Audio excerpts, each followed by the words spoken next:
السلام عليكم ورحمة الله وبركاته. كيف حالكم؟ إن شاء الله طيبين. شو أخباركم؟ شو علومكم؟ وش مسوين؟ صلوا على النبي يا جماعة الخير. اللهم صل وسلم على نبينا محمد. الله يسعد الوجه، يقولوا آمين.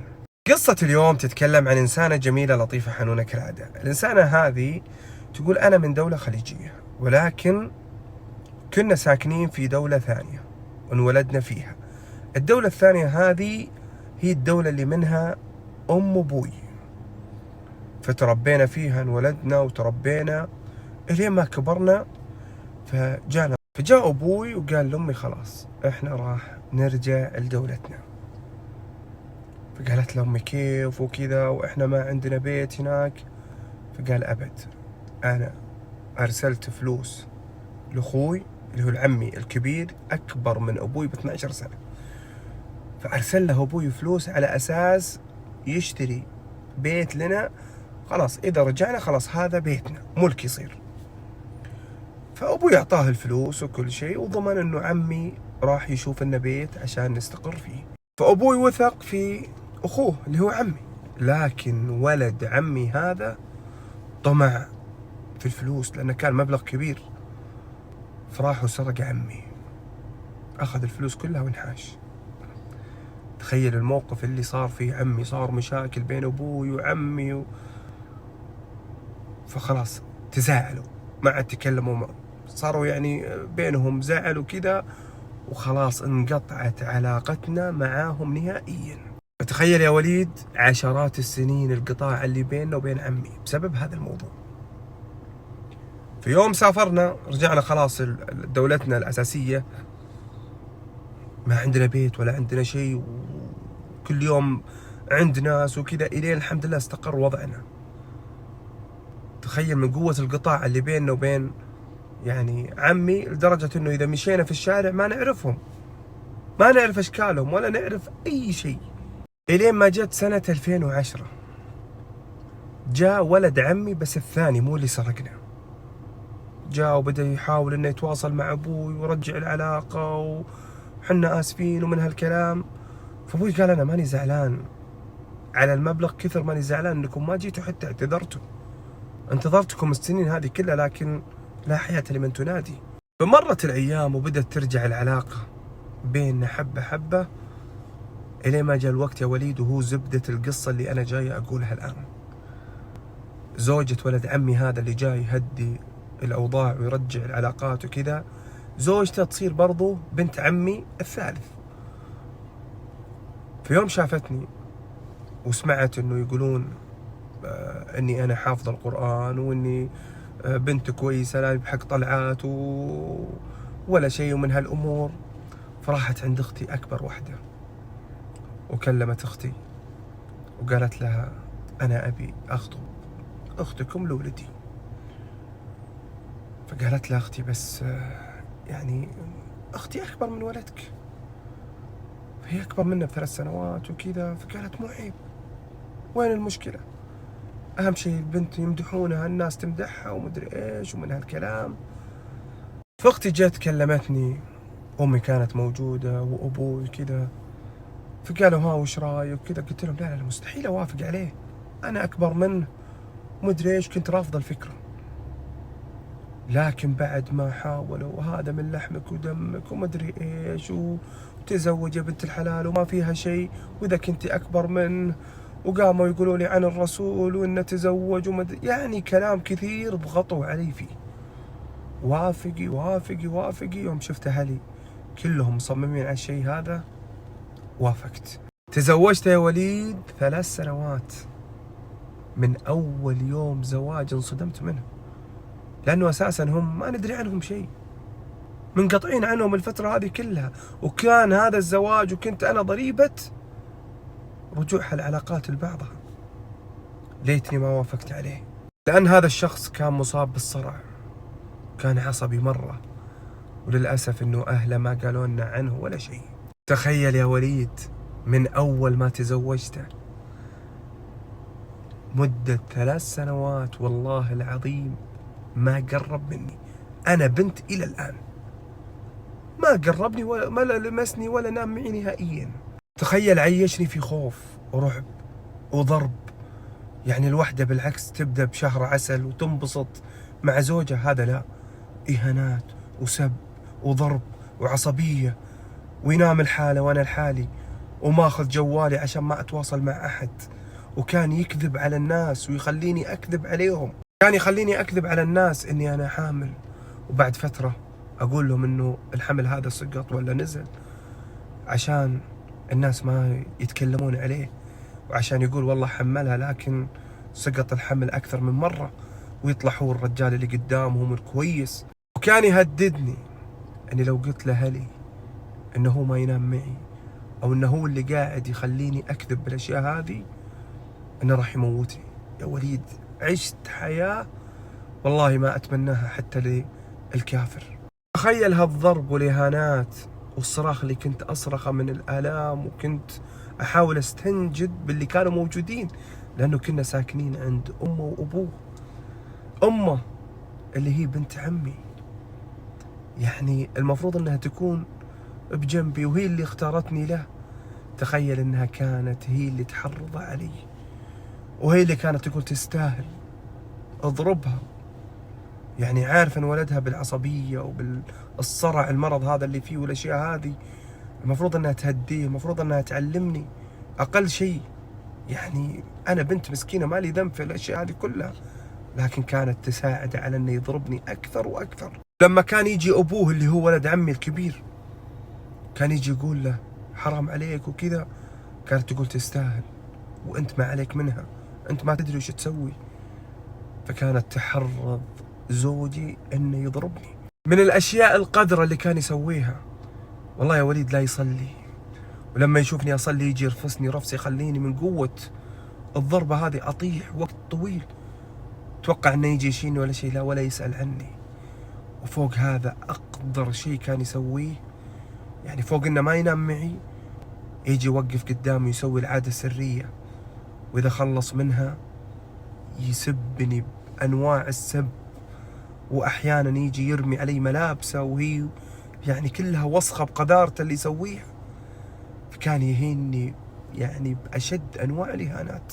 تخيل في رمضان، لانه ما يصوم، لا يصلي ولا يصوم، يشوفني صايمه يجي يتحمد، يشيل الملابس عني ويسوي العاده قدامي يا وليد، واذا فرغ يفرغ في وجهي، ومن قذارته هذه رابط رجلي بسلسله ورابطها على السرير عشان ما اتحرك ولا اقوم ولا اروح.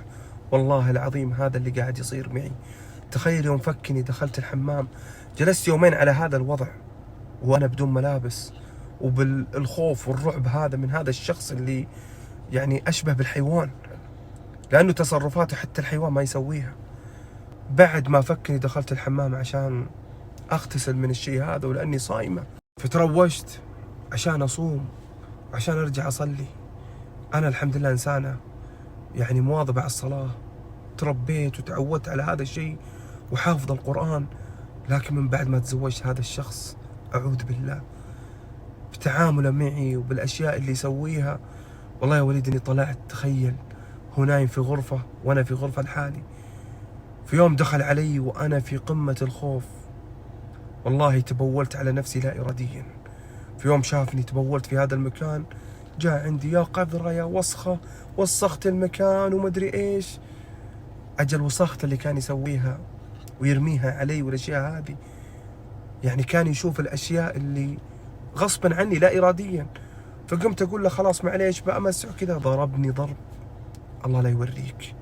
وفوق هذا والله يا وليد شال ماكينة الحلاقة وجاء على طول وشال من شعر وحلق برضو من حواجبي. في يوم شافني أصرخ وأصيح وكذا، وبدأ يعني يستوعب إنه سوى شيء مرة خطير وشال من شعري.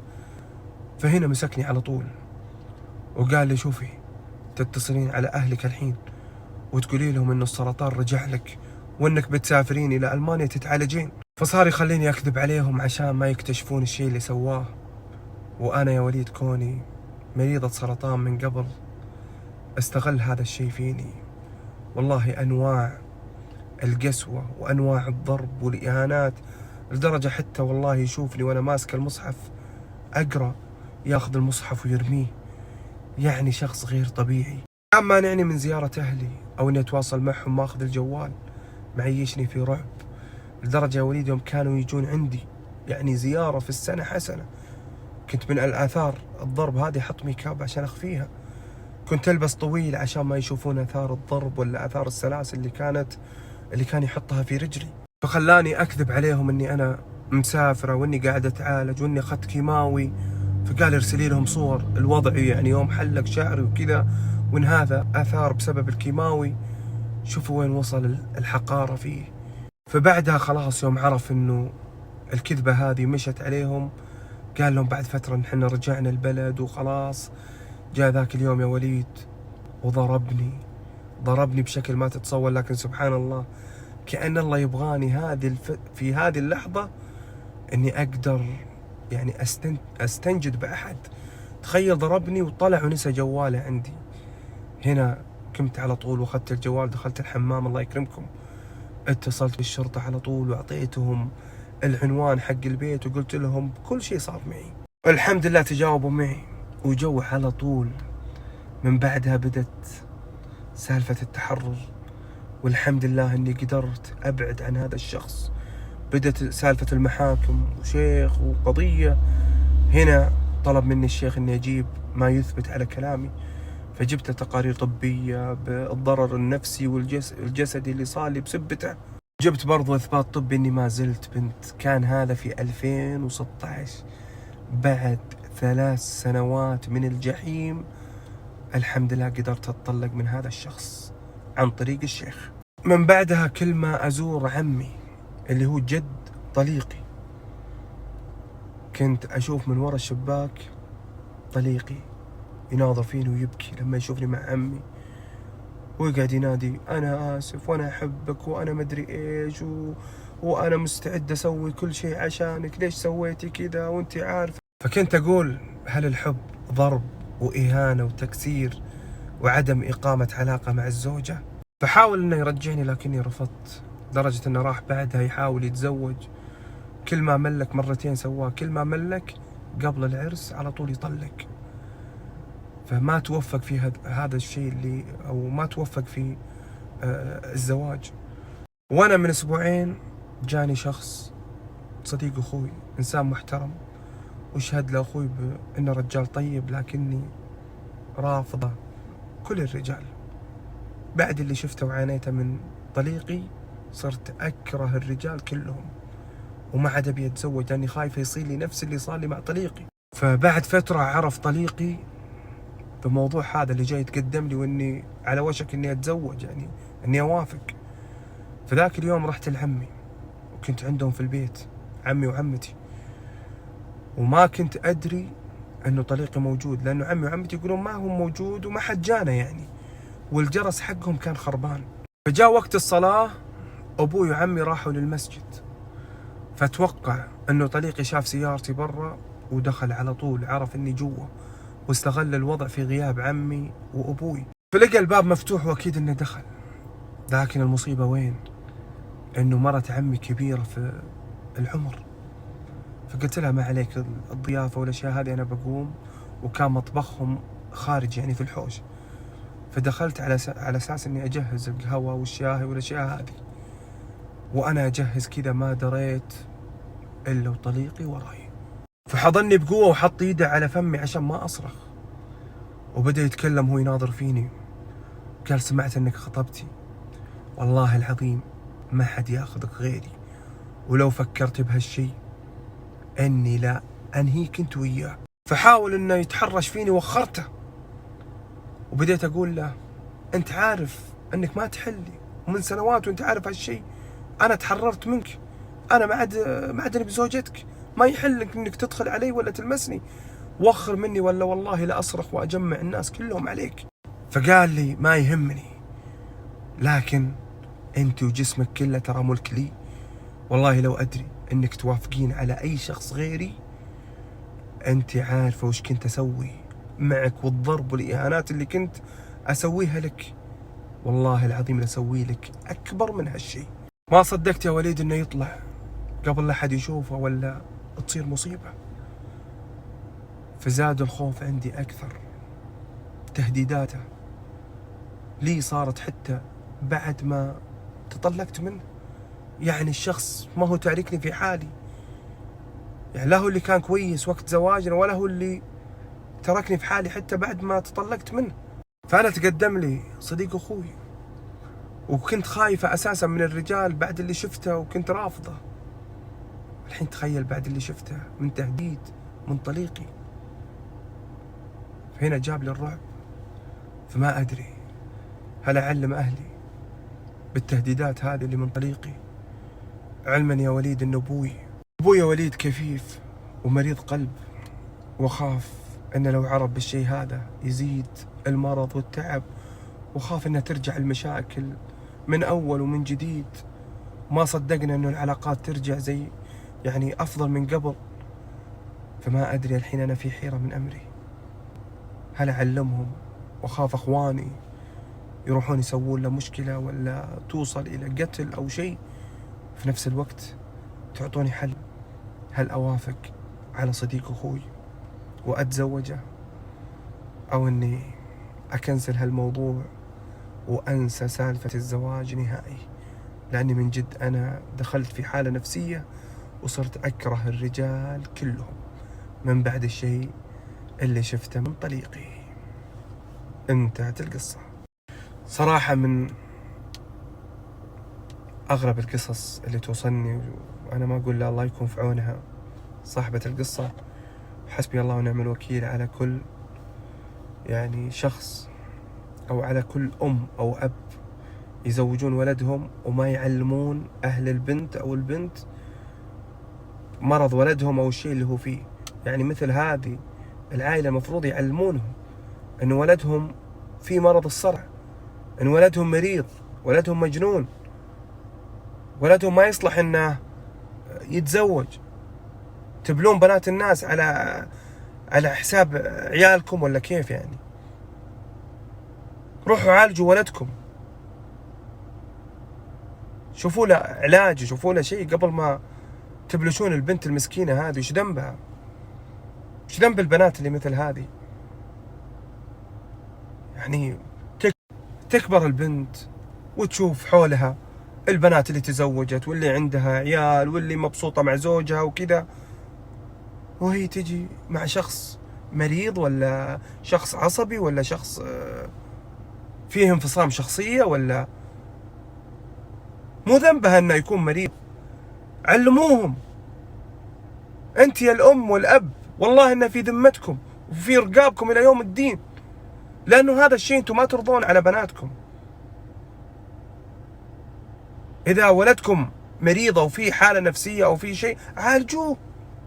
تبلشون العوائل وتبلشون بنات الناس في مرض عيالكم، ولو جاء الشيء لبنتكم قمتوا تتشرطون ولازم الولد يفحص ولازم يكون كويس ولازم. في اللي ما ترضوا على بنتكم لا ترضوا على بنات الناس. والشيء الكويس اللي تبونه لولدكم برضو لازم ترضون انه شيء كويس يكون لبنت الناس. حرام عليكم كلش الا الزواج. الزواج قسمه ونصيب، وهذا زواج عمر، راح يكون فيه ابناء، راح يكون حرام ان الاب يجي متخلف او العكس. يعني انا اتكلم حتى لو العكس، يعني لما يجي شخص يتزوج والبنت تكون فيها شيء، مريضة نفسيا ولا مجنونة ولا ما عندها عين ولا ما عندها خشم ولا ما. علموهم يا اخي ما فيها شيء، يكون عندهم خبر من قبل، مو يجي وقت الزواج يتفاجئون انه والله قدامها شخص مريض نفسي. كيف تتعامل معه؟ او مجنون او عصبي او فيه صرع، ولا يقعد يربطها بسلاسل ويقعد يسوي لها هذه الاشياء. حسبي الله ونعم الوكيل على الام اللي تساعد في هذا الشيء، تساعد ولدها بدل ما توقفه. ونصيحة للأهل اللي بيزوجون ولدهم أو بيزوجون بنتهم لأحد، اسألوا وروحوا تابعوا، خذوا شو اسمه، خذوا رقم هويته واسألوا في المستشفيات، اسألوا في كل مكان عنه، اسألوا في الدوائر الحكومية هل هو يكون مريض نفسي، يكون راعي مخدرات، يكون له سوابق، يكون. لأنه الناس الآن الواحد يقول أنا بسأل الناس اللي في الحارة، بسأل إمام المسجد. في ناس ما عندها ذمة وضمير، وفي ناس للأسف بس على اللي يشوفه. يعني أنا لما أكون مريض نفسي أو أكون أنا تعبان ولا أكون راعي مخدرات، أكيد إني إذا واجهت ناس ما راح أبين لهم ذا الشيء. فهذا اللي أنا ما أبين له، لما يجي أحد يسأل يقول والله أشوفه كويس، فهو ما يدري على اللي داخل البيت وش يصير، ما يدري على اللي داخل الشخص هذا وشو. لكن أهله يعرفون، الأهل يعرفون. وترى ذنب البنت، الزوجة هذه اللي بتزوجونها ولدكم هذا المريض، تراها في رقبتكم.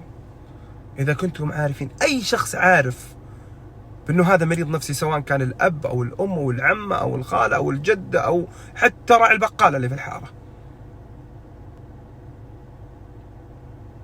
لازم يا أخي توضحون هذا الشيء. حرام يا أخي، البنت تبي تتزوج، تبي تنبسط، ترتاح، تبي زوج يكون لها سند بعد الله سبحانه وتعالى. طلعت من بيت أهلها عشان تروح عند زوج يصونها، يحبها، يدلعها، يسافر معها، تجيب عيال، تخلف منه، يصير سند لها. ويجي واحد ينكد عليها وحابسها وضرب ولا العكس. حسبي الله ونعم الوكيل. والله أنا صراحة أنا أنغبن صراحة من الأمور هذه. لكن فأنا أشوف لصاحبة القصة هذا رأيي الشخصي، توافقوني في الرأي اكتبوا، عندكم رأي آخر اكتبوه برضو في التعليقات يا جيش وليدو. أنا رأيي استخيري، والخيرة فيما اختار الله سبحانه وتعالى، وتزوجي، وحاولي انك تبعدي من المنطقة اللي هو فيها. ابعدي يا شيخ، لو تطلعين من المكان اللي انت فيه الى دولة ثانية، اطلع منهم. وانا اشوف انه خلاص زياراتك لعمك، ولا اذا دام هذا موجود حاول انه تبي تشوفهم، شوفيهم برا. بكره يسبب لك مشكلة، بكره يجي يذبحك ولا. لكن تحرمين نفسك من الزواج، لا والله. دامك توك بنت ما شاء الله تبارك الله، تزوجي وانبسطي وعيشي حياتك. ما تدري، يمكن رب العالمين اعطاك هذا الابتلاء عشان تصبرين، وان شاء الله انه يكون الجاي افضل باذن الله. هذا رايي الشخصي، لكن استخيري، الخيره فيما اختار الله سبحانه وتعالى. المهم صلوا على رسول الله. اشوفكم على خير ان شاء الله في قصه جايه. اكتبوا لها في التعليقات، لا تنسون، وادعوا لها بدعوه كذا تشوف التعليقات وترتاح يعني نفسيا. اكتبوا لها كلام حلو.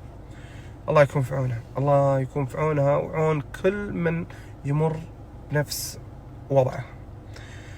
وحسبي الله ونعم الوكيل على كل من يأذي الناس، وكل من يستغل الناس، وكل من يكذب على الناس، سواء في زواج أو في أي شيء. حسبي الله ونعم الوكيل عليه. في امان الله.